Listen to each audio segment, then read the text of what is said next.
All right, here's the materials you're going to need to make this center console. Here's the tools you're going to need, all of them.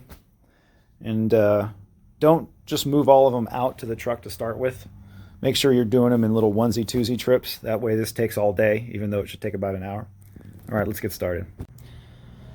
All right, take a few minutes to delete all this stuff with your angle grinder, and I'll show you the next step. All right, got some progress. So I like to do it like this. That way you got a little bit of weight, keeping the lid down, because of course you've gotten rid of the latch.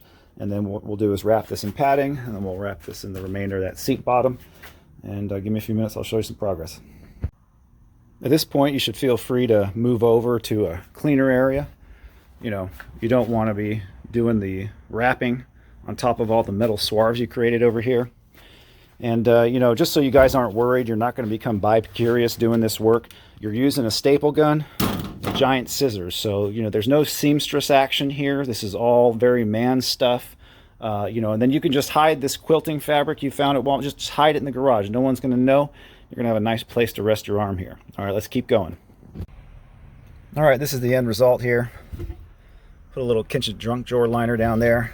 Make it look a little bit cleaner. And then, you know, you got 2 cup holders here in case you ever make a friend. All right. Till next time, guys. Have a good weekend.